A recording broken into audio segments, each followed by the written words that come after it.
Ian, where do you think this is all heading? Where do you think the role of data is heading? How do you see it tracking alongside both the profession in terms of its role and the industry in terms of its contribution to organizations? A few years ago, we did some work about how people thought about the impact of technology on the future of the workplace profession, facilities management, that kind of stuff. And we categorized for ease. We said, you've got gateway technologies, you've got automation technologies. Gateway technologies, the existing stuff that we use, BIM, BMS, CAFM, IWS, stuff like that. Then you've got automation technologies, Internet of Things would sit within that. You've got analytics, and you've got artificial intelligence and machine learning. So sort of 4 categories. And we went exploring what people thought about the future. And they said kind of 2 key things. One is, this stuff's going to get more important.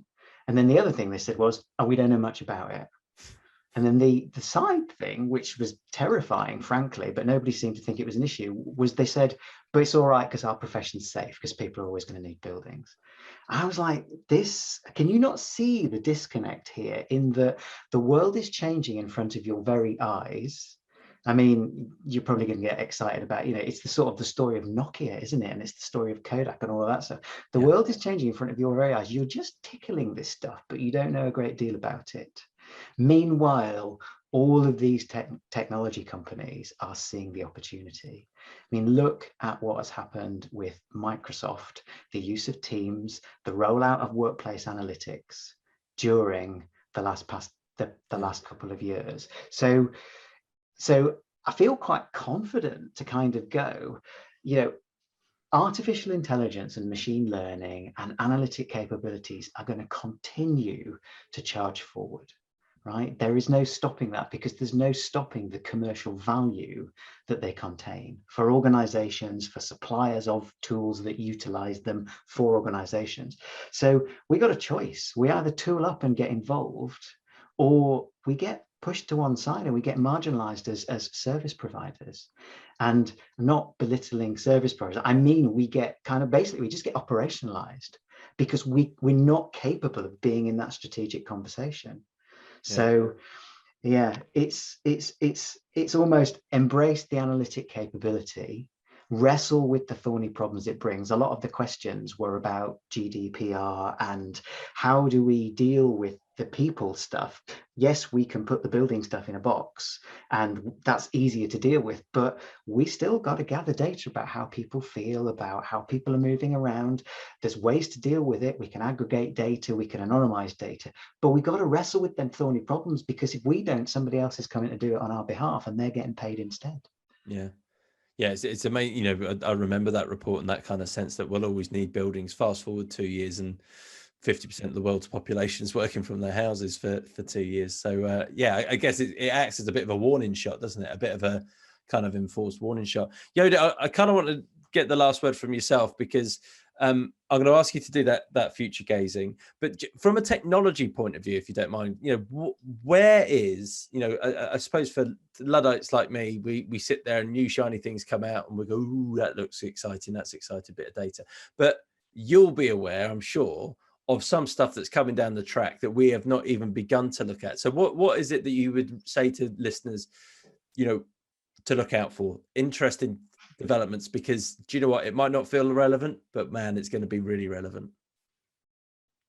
Yeah, so I think one of the things that is going to come quite leaps and bounds is going to be the scenario planning side. So just as an example, it's not quite a network effect, but the more people are in an office, actually, the more it encourages others to come into an office. It's not like 5 people are in and hence it's going to stay static for every person that you add.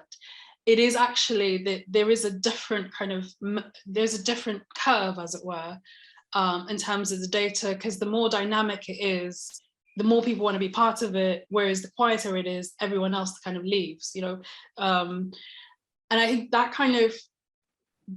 part of scenario planning needs to get a lot stronger, especially as we get more and more data on these ups and downs. So now we've been through a few reopenings and kind of go, more working from home and so forth. And I think we'll see this trend up and down, probably even next winter. I think we'll get kind of people coming back in spring. Summer's going to be great, and then next winter it might be again kind of some the numbers might go up, so kind of people's might be working more remotely. And I think as that happens, and then as people are looking ahead to their leases, I think there's going to be some really interesting conversations, because the data is just very wavy, and that bit I'm excited about as a kind of modeling nerd, as it were. And then there's always that question of, if everyone's coming in at the peak, then it's never going to be enough, or it's going to be dead. Like, it's either going to be like, how do we get that sweet spot where people are comfortably there and you're not hitting ridiculous peaks, but you're also kind of making the office fit for purpose in that collaboration element, and not just saying, oh, Fridays are quiet, so just come in on Fridays, because that's not the people are trying to come into the office, if that makes sense. It kind of sounds to me that, some of the things you're talking about gets my brain ticking around predictive analytics, and the sort of the size of data sets that we need to smash into one place. But if Steph sat there and it goes, do you know what, if you can get another 3 people into this building, then we think there's going to be a net effect of you're going to have 300 more people across these 2 months. I know that's a silly example, but that's the kind of stuff, I guess, Steph, that people want, FMs want that help with. I guess it's bridging the gap between some of the skills challenges that Ian's talking about and technology doing some of that heavy lifting for us. Because at the moment, I guess people just get terrified by big swathes of Excel spreadsheets with 50,000 lines on them and being asked to do something with them, right? Absolutely. And then it's the other aspect of actually trying to negate those waves. So as Yodit was saying, people will come in for other people, so you have to then actively give reason for people to come in on those quiet times, which people are already considering and already working on, because we're not just the waves that we're seeing with the lockdown, work from home, etc., which we are seeing massively, and it's amazing how quickly the numbers do shoot straight back up again, but we're of course seeing it from Monday to Friday. Of course, yeah. Well, look, guys, thank you so much for joining us and sharing your insights and your experiences, which are really valuable for the people listening. Sorry we weren't able to get to all the questions. There's still some coming in, but yeah, that brings us to the end of our webinar. It brings us to the end of this micro series that we've had. So like I say, all the recordings are online, episode 1 and 2. So we've sort of been building up to this one. This episode, it'll be early next week. You'll be able to find that. Again, it'll be on the OpenSensors website. That'll be in the resources section. They've got a YouTube channel where you can find it on there.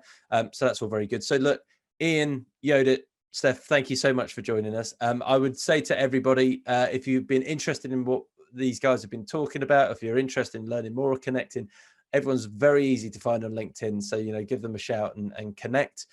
Same goes for me. I've really enjoyed this series. I hope you have too. And I really hope there's some real practical nuggets you can take away to actually do something in your organization, make some change, or dare I say, use this as a bit of data to convince someone internally that maybe we need to invest in this stuff, like Steph said. So that's all for now, and cheerio. Have a good weekend.